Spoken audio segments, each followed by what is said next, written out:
Hello नमस्कार दोस्तों। आज हमारी प्रीवियस ईयर की सेकेंड क्लास है जिसमें रेलवे टेक्नीशियन कांस्टेबल एसआई और एनटीपीसी के प्रीवियस ईयर के हम क्वेश्चंस देखने वाले हैं। इसमें हम कुछ फॉर्मूलाज का यूज करेंगे आज की सेशन में। फर्स्ट फॉर्मूला, प्रथम n प्राकृत संख्याओं का योग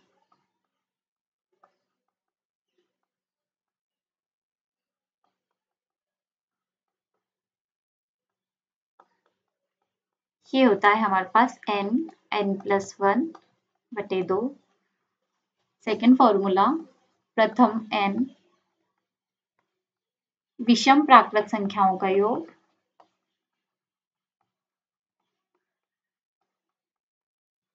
n²। थर्ड फॉर्मूला, प्रथम n सम प्राकृत संख्याओं के वर्गों का योग, प्राकृत संख्याओं का योग n+1।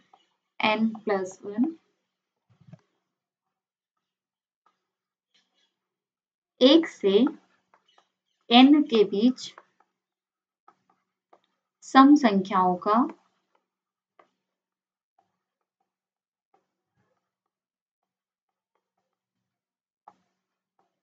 योग।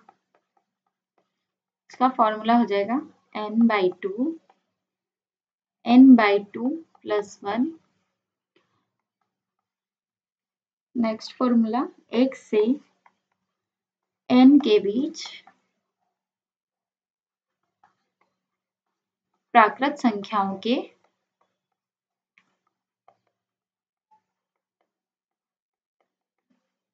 वर्गों का योग।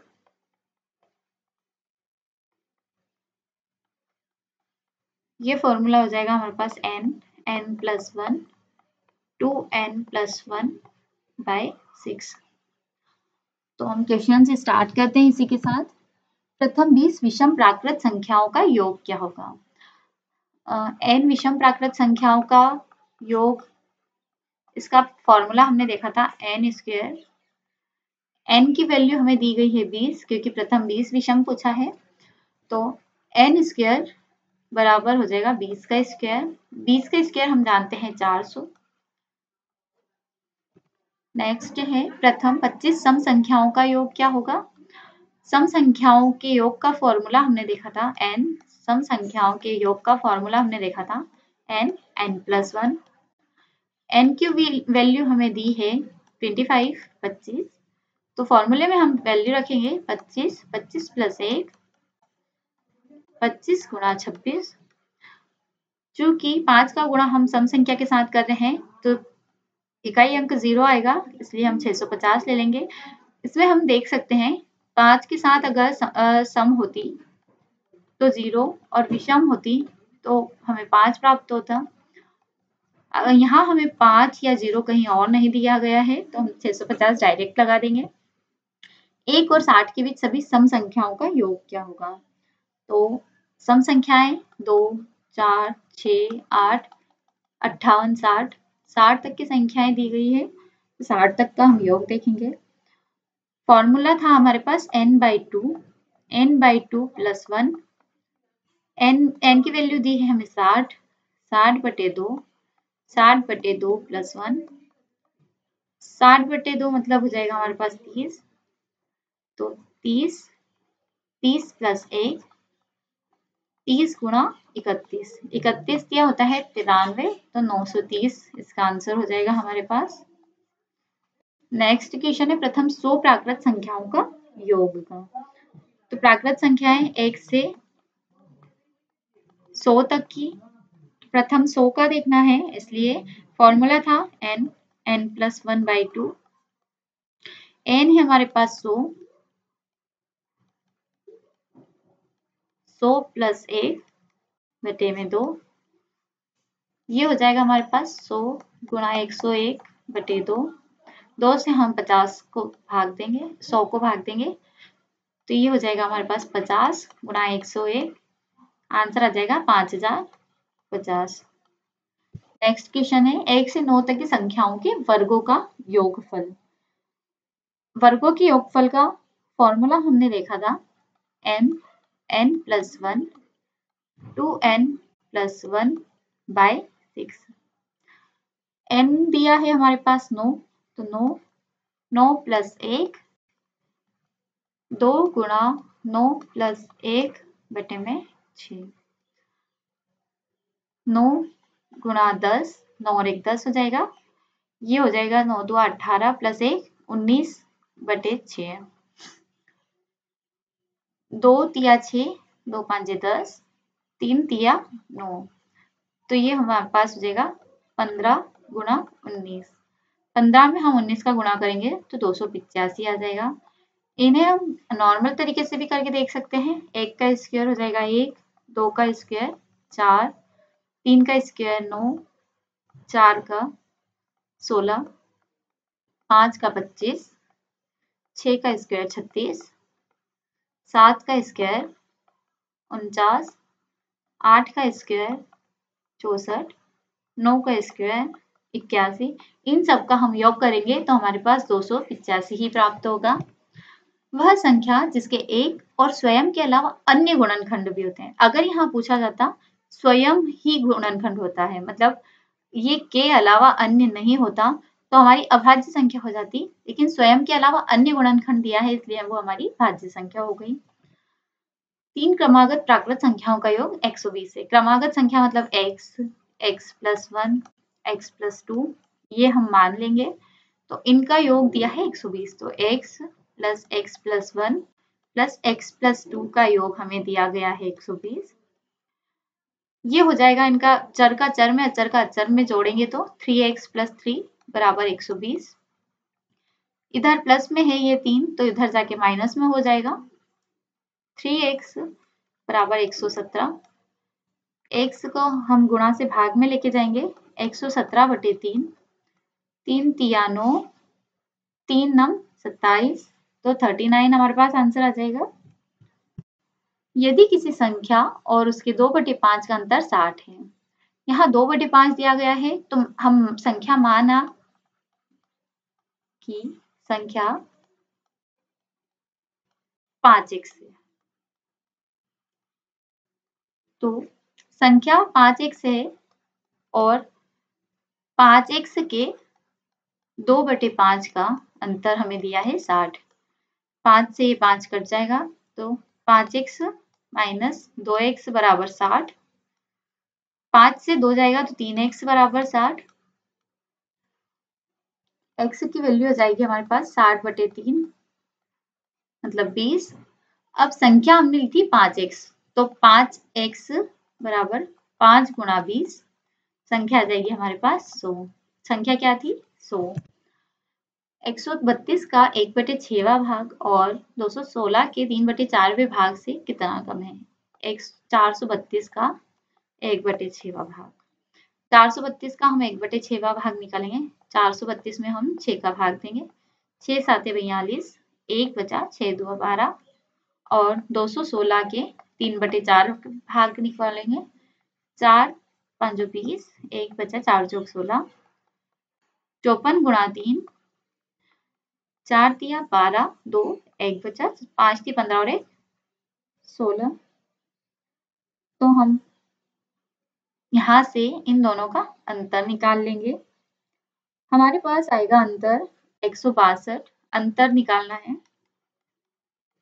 162 - 72, ये आ जाएगा हमारे पास 90। इनका अंतर कितना कम है? तो 90 कम है। माना क्वेश्चन दिया है हमें अगला, एक संख्या का 3/5 भाग दूसरी संख्या के आधे से 10 अधिक है। यदि पहली संख्या के 3/7 भाग से 8 घटाया जाए तो प्राप्त संख्या दूसरी संख्या के आधे से 4 कम हो जाती है। इसमें हम 2 समीकरण बनाएंगे। पहली संख्या x मान लेते हैं और दूसरी संख्या y मान लेते हैं।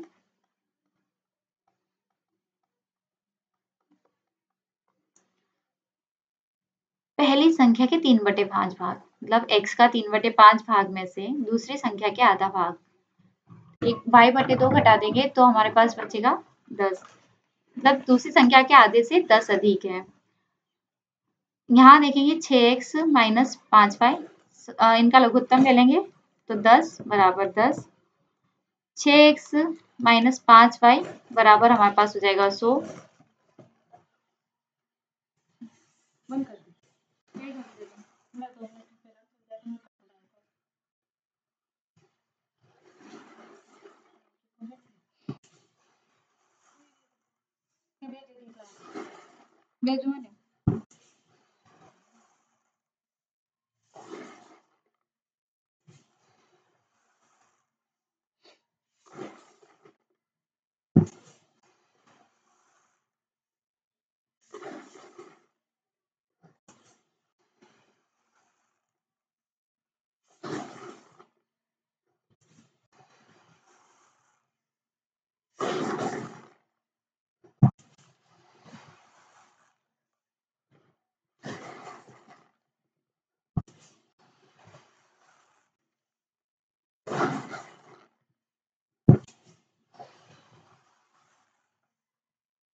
गेट लगा दे।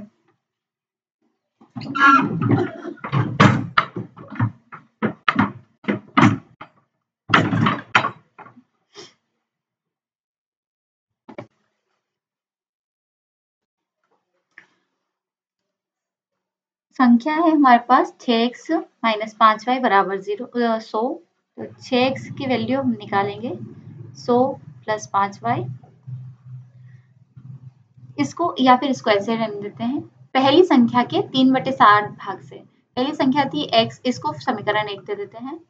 पहली संख्या की 3/7 भाग से 3/7x माइनस 8 घटा देंगे तो प्राप्त संख्या दूसरी संख्या के आधे से 4 कम होगी।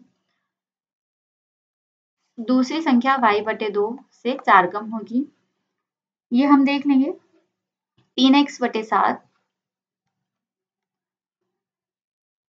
माइनस y/2, अचर पद इधर और चर पद उधर, -4 प्लस 8, ये हो जाएगी हमारे पास 3x/7 माइनस y/2 बराबर 4। इनका हम लघुत्तम समापवर्ती ले लेंगे। ये हो जाएगा 6x माइनस 7y बटे में 14/4। इसका हम उधर गुणा कर देंगे तो हमारे पास दूसरी समीकरण आ जाएगी 6x माइनस 7y बराबर 14 चौक 56। समीकरण 1 माइनस 2 करेंगे हम। समीकरण 1 है 6x माइनस 5y बराबर 100। इसमें से हम दूसरी को घटा देंगे 6x माइनस 7y बराबर 56 को। यहाँ माइनस होगा, यहाँ प्लस हो जाएगा, यहाँ माइनस होगा, ये घटाएंगे तो ये बच जाएगा 2y। 100 में से 56 घटाएंगे 4, 9 में से 5 क्या 4। y की वैल्यू आ जाएगी हमारे पास 22। 2 से 22 को भाग देंगे, 44 को भाग देंगे तो y की वैल्यू आ जाएगी हमारे पास 22। ये मान हम समीकरण 1 में रख लेंगे। 6x माइनस 5 गुणा 22 बराबर 100।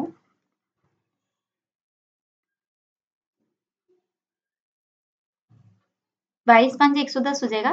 6x माइनस 110 बराबर 100। 100 के पास 110 चला जाएगा, इधर माइनस में तो उधर हो जाएगा प्लस में। 100 प्लस 110 ये हो जाएगा हमारे पास 210। 210 को हम 6 से भाग देंगे तभी हमारे पास x की वैल्यू आएगी। 6 × 18, 3 बचा, 6 5 30। x की वैल्यू आई हमारे पास 35 और y की वैल्यू आई हमारे पास 22। इन दोनों का योग करेंगे हम, 5 2 7 और 3 2 5 57। दोनों संख्याओं का योग क्या आ गया 57। इसमें 8 का स्थानीय मान ज्ञात करना है। ये किस स्थान पर है? इकाई, दहाई, सैकड़े के स्थान पर है। मतलब 8 के बाद ये 2 0 लगाने हैं तो 8 का स्थानीय मान हो जाएगा 800। नेक्स्ट क्वेश्चन है 2 और 3 के स्थानीय मानों का अंतर। 2 का स्थानीय मान क्या होगा? इसके बाद कितनी संख्या है? 4, तो इसके बाद 4 0 लगा देंगे। और 3 का स्थानीय मान 3 के बाद 2 0 सॉरी 1 0, तो इसका अंतर निकालेंगे। 10 में से 3 जाएगा 7 बच जाएगा। यहाँ 10 था लेकिन 1 इधर उधार लिया तो 9, तो ये आ जाएगा हमारे पास आंसर 19,970। नेक्स्ट 12,288 संख्या की कितने गुणनखंड होंगे? इसके गुणनखंड हम गुणनखंड विधि से देख लेंगे। 12,288, 2 से हम भाग देंगे, 2 छंग 12, 2 एकम 2, 2 चौक 8, 2 चौक 8, फिर हम इसको 2 से भाग देंगे, 2 या 6, भाग नहीं जाएगा 0, 2 7 14, 2 2 4, 2 एकम 2, 2 5 10, 2 3 6, 2 छंग 12, 2 7 14, 1 बचा, 2 छंग 12, 2 8 16, 2 3 6, 2 8 16, 2 चौक 8, 2 एकम 2, 1 बचा, 2 9 18, 2 2 4, 2 8 16, 2 9 18, 1 बचा, 2 छंग 12, 2 चौक 8, 2 8 16, 2 2 4, 2 चौक 8, 2 एकम 2, 2 2 4, 2 चौक 2 छंग 12, 2 3 6 और 3 एकम 3। कितने गुणनखंड हो रहे हैं ये? 1 2 3 4 5 6 7 8 9 10 11 12 13, तो ये हो गए 13 गुणनखंड, तो हमारे पास ये हो गए हैं। अब 3 2 6 भी तो होगा। देखो इसके गुणनखंड हम ऐसे निकालेंगे, 1 2, 1 से भी भाग जाएगा, 2 से भी जाएगा, 3 से भी जाएगा, 4 से भी जाएगा, 6 8 12 16 24 32 48 64 96 192 256 384 512 768 1024 1536 2048 3072 4096 6144 और 12288। 12288 में इन सबसे भाग जाएगा, तो ये कितने टोटल हुए हैं गुणनखंड? 26। कितने गुणनखंड सम है? इसके कितने गुणनखंड सम है? हमें संख्या देखनी है। 7 गुणा 4 + 1 की घात 5 दी है, गुणा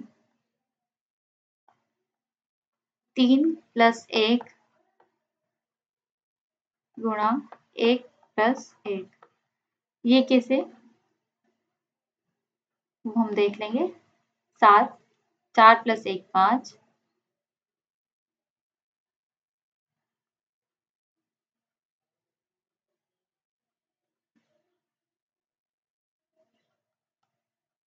7 गुणा 5 गुणा 4 गुणा 2, ये हो जाएगा हमारे पास 280। 1 और 100 के बीच आने वाली युग्म अभाज्य संख्याओं के युग्मों की संख्या ज्ञात कीजिए। 1 से 100 के बीच युग्म अभाज्य संख्या हम देखेंगे 3 5 5 7 11 13 17 19, दोनों संख्याएं अभाज्य होना चाहिए। 29 31 41 43 59 61 71 73। टोटल कितनी संख्या ही? 1 2 3 4 5 6 7 8 8 संख्याएं हुई हैं। यदि संख्या 4 से पूर्णतया विभाज्य है तो डॉलर के स्थान पर इनमें से कौन सा अंक नहीं आ सकता। 4 से विभाज्यता का नियम हम जानते हैं कि अंतिम दो अक्षर 4 से पूर्णतया विभाज्य होने चाहिए। 4 और डॉलर 4 से विभाज्य होने चाहिए। तो हम देखेंगे 6 लेकर 4 और 6 लेंगे, क्या यह 4 से विभाज्य होगा?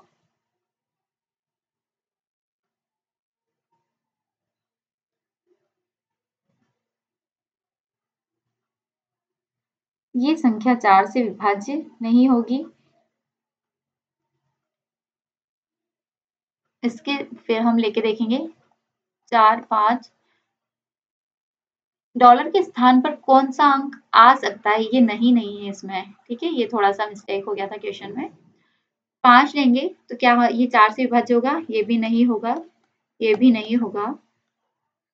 2 लेंगे हम तो क्या ये 4 से विभाज्य होगा? तो नहीं होगा। अगर हम 8 लेंगे तो ये 4 से पूर्णतया विभाज्य होगा, तो यहाँ आ जाएगा 8।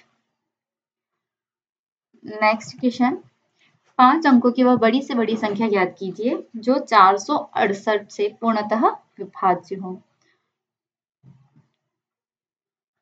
5 अंकों की बड़ी से बड़ी संख्या क्या है? 99,999। सबसे बड़ी संख्या ये हो गई। अब इसमें 468 से पूर्णतः विभाज्य करना है।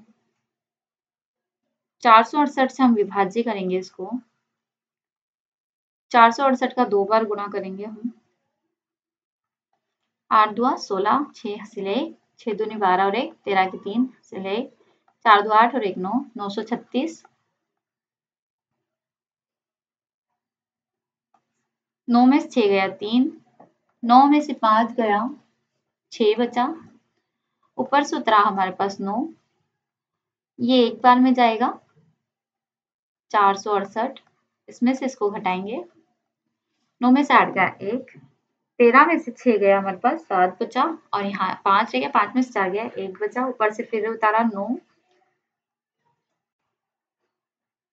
468 में हम 3 का गुणा करेंगे, 6 8 3 24, 4 हासिल 2, 6 3 18 20, 2 बचा, 4 3 12 और 2 14, 1404। ये आया हमारे पास 3 बार में, इससे इसको हटाएंगे। 9 में से 4 गया 5 1 और ये बचा 3, तो हमारे पास बचा 315। तो क्या संख्या है? तो हम इसमें से घटा के देख लेंगे। इससे 315 घटाएंगे, 9 में से 5 जाएगा 4 8 6 99,664 684 हमारी वो संख्या है जो 468 से पूर्णतया विभाज्य है। वह छोटी से छोटी संख्या ज्ञात कीजिए जिसे 1000 में जोड़े जाने पर प्राप्त संख्या 15 से पूर्णतया विभाजित हो जाए। 15 से विभाजित करना है। 15 छंग 90, बचा हमारे पास 10, ऊपर से उतरा 0, फिर 15 छंग 90, फिर हमारे पास 10 बचा, तो शेषफल हमारे पास 10 आया। 15 में से हम 10 घटा देंगे तो 5, छोटी से छोटी संख्या हो जाएगी 5। 1000 में 5 जोड़ देंगे 1005, जो कि 15 से पूर्णतया विभाज्य हो जाएगा।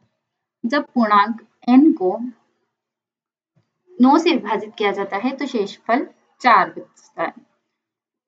यदि 12n को 9 से विभाजित किया जाए तो शेषफल क्या बचेगा? n को 9 से विभाजित किया जाए तो शेषफल 4 बचता है। अगर हम ऐसे लिखेंगे, वो फॉर्मूला आप जानते होंगे, भाज्य बराबर भाजक गुणा भागफल प्लस शेषफल। शेषफल हमें दिया है 4, भाजक दिया है हमें x, माना x, और भागफल दिया है 9। अगर x को 9 से विभाजित किया जाए और इसमें 4 शेषफल बचता है तो n हमने पूर्णांक लिया है, और एक और दिया है 12n को 9 से विभाजित किया जाए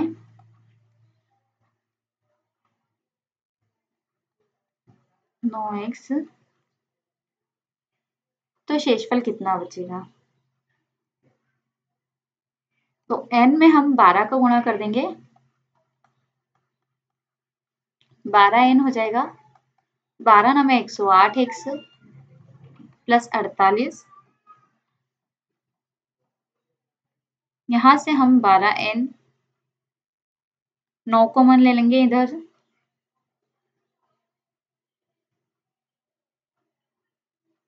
12x प्लस 5, ये हो जाएगा हमारे पास। 48 को हम 45 प्लस 3 में तोड़ सकते हैं, तो 45 में से 5 आ जाएगा प्लस ये 3 बच जाएगा हमारे पास। तो 12n को 9 से विभाजित किया जाता है, तो शेषफल कितना बचेगा? 3। नेक्स्ट क्वेश्चन, 11 की घात 9 प्लस 7 को 10 से विभाजित करने पर शेषफल क्या प्राप्त होता है? इकाई अंक वाला हमने देखा था, 11 की घात 9 मतलब 11 की घात 4 की घात 2 इंटू 11। अगर हम 11 को 10 से विभाजित करेंगे, 11 की घात 4 मतलब ये 11 1331, 11 की घात 3 होता है, 11 की घात 4 14641। इसको हम इससे विभाजित करेंगे, 10 से विभाजित करेंगे, तो हमारे पास क्या बचेगा? 11 को अगर 10 से विभाजित करेंगे तो हमारे पास शेषफल क्या प्राप्त होगा? 1। नेक्स्ट क्वेश्चन, 11 की घात 41 प्लस 3 को, इसमें 7 भी जोड़ना है, सॉरी 11 प्लस 7 बटे 10, इससे हमें शेषफल प्राप्त हुआ था 1 प्लस 7, तो वो हो जाएगा हमारे पास 8। 7 जोड़ना था उसमें। 11 की घात 43 प्लस 3 को 10 से विभाजित करने पर शेषफल क्या प्राप्त होता है?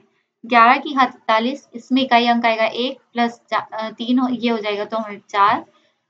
4 को हम 10 से विभाजित करेंगे तो शेषफल हमें 4 प्राप्त होगा। इस संख्या को हम 10 से विभाजित करेंगे तो हमारे शेषफल 4 प्राप्त होगा। पहली 4 प्राकृतिक संख्याएं के घनों का योग, 1, 2, 3 और 4, ये 4 प्राकृतिक संख्या ले ली। 1 का क्यूब प्लस 2 का क्यूब प्लस 3 का क्यूब प्लस 4 का क्यूब। 1 का क्यूब 1 प्लस 2 का क्यूब 8, 3 का क्यूब 27, 4 का क्यूब 64। इनका योग क्या होगा? हम योग कर लेंगे इनका, तो हमारे पास आ जाएगा 100। प्रथम 4 प्राकृतिक संख्याओं के घनों का योग हो जाएगा हमारे पास 100।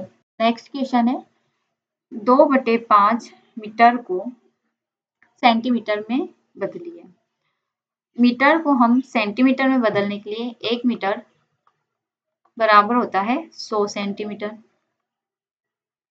ये तो हम जानते हैं। तो यहाँ दिया है 2/5 मीटर,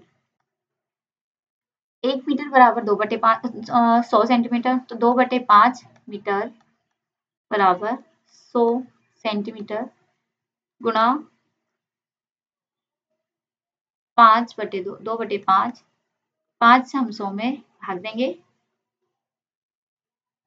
5 2 10, 30 2 20 गुणा 2, तो ये हो जाएगा हमारे पास 40 सेंटीमीटर। नेक्स्ट, 1 सेंटीमीटर, 2 हेक्टोमीटर तथा 3 मीटर में कितने किलोमीटर होंगे? 1 kilometre plus 2 hectometre plus 3 metre में कितने किलोमीटर होंगे? 1 किलोमीटर बराबर तो 1 किलोमीटर हो जाएगा। हेक्टोमीटर, 1 हेक्टोमीटर बराबर 10 किलोमीटर, और 10 हेक्टोमीटर बराबर 1 किलोमीटर, और 1000 मीटर बराबर 1 किलोमीटर। ये हो जाएगा हमारे पास 1 प्लस 0.2 प्लस 0.003 किलोमीटर। इन सबका योग करेंगे, 1.003 1.203 किलोमीटर, 1.203 किलोमीटर हो जाएगा। यदि एक 15 मीटर लंबी छड़ को 25 बराबर भागों में काटा जाए तो प्रत्येक भाग की लंबाई कितनी होगी? छड़ की लंबाई कितनी है? 12 मीटर, और कितने भाग में? 25 भागों में काटना है। हमें लंबाई को सेंटीमीटर मीटर कैसे बताना है वो देखना है। लंबाई सेंटीमीटर में कितनी होगी? अगर सेंटीमीटर में देखना है, सेंटीमीटर में 100 का हम गुणा कर देंगे, 1 मीटर बराबर 100 सेंटीमीटर। 25 का हम 100 में भाग देंगे, 25 चौक 100, तो 12 चौक 48 सेंटीमीटर। आज के सेशन में इतना ही। नेक्स्ट सेशन कल में, जिसमें हम देखेंगे इसके आगे के क्वेश्चंस। एक क्वेश्चन और रह गया है। बैग का भार 0.78 किलोग्राम है। ग्राम में बैग का भार ज्ञात कीजिए। 0.78 किलोग्राम भार दिया गया है। 1 केजी बराबर 1000 ग्राम, तो 0.78 दिया है यहाँ। केजी बराबर 0.78 गुणा 1000, ये ग्राम हो जाएगा। तो ये आ जाएगा हमारे पास 780 ग्राम। 5 ग्राम तथा 5 डेसीग्राम को मिलीग्राम में बदलिए। 3 ग्राम, तो 3 गुना 1000 मिलीग्राम, और प्लस 5 डेसीग्राम मतलब 5 गुना 100 मिलीग्राम। 3000 प्लस 500 मिलीग्राम, तो ये हो जाएगा 3500 मिलीग्राम। 64.04 क्विंटल मैट्रिक चावल 3780 लोगों में वितरित किया जाता है, तो प्रत्येक व्यक्ति को कितना चावल मिलेगा? 68.04 बटे में 3780, क्योंकि ये क्विंटल में दिया है। एक क्विंटल में हमारे पास प्राप्त होता है 100 किलो, तो इसमें हम 100 का गुणा कर देंगे, दशमलव से हटाएंगे तो यहाँ नीचे डबल जीरो आ जाएगा। इस 100 से ये 100 कट जाएगा। 6804 को हम 3780 से भाग देंगे, ये जाएगा हमारा 18 बार में, बटे में रहेगा 10, तो आ जाएगा 1.8 किलोग्राम। यदि 2.5 किलो सब्जी का मूल्य 120 रुपए है, तो आधा किलो सब्जी का मूल्य 2.5 केजी का मूल्य दिया है 120 रुपए। तो 1 केजी का मूल्य निकालेंगे हम पहले, 120 बटे 2.5, इसका दशमलव ऊपर जाएगा, हटाएंगे तो 1 जीरो ऊपर लग गया। 25 चौक 100, 20 बचा, 25 आठे 200। अगर 1 किलो का मूल्य 48 रुपए है, तो आधा किलो का मूल्य हो जाएगा 1/2 किलो का मूल्य हो जाएगा हमारे पास 48/2, 24 रुपए। लीप वर्ष का 7/61 बराबर कितने सप्ताह? लीप वर्ष में होते हैं 366 दिन, तो 366 का 7/61 कितने सप्ताह होगा? 61 का हम भाग देंगे तो 6 बार में जाएगा। 61 6 6 कम 6 6 6 36, 6 6 गुणा 7 बराबर 42 सप्ताह। 42 दिन को हम सप्ताह में कन्वर्ट करेंगे। एक सप्ताह में 7 दिन होते हैं, तो 42 बटे में 7 करेंगे, 7 छंग 42, तो 6 सप्ताह पूरा होगा। इसी के साथ आज के सेशन में इतना ही। नेक्स्ट सेशन में हम इसके आगे के प्रीवियस ईयर क्वेश्चंस देखेंगे। ये हमारे व्हाट्सएप ग्रुप की लिंक, टेलीग्राम और इंस्टाग्राम की लिंक है, तो इन्हें शेयर कीजिएगा, फॉलो कीजिएगा। Thank you so much.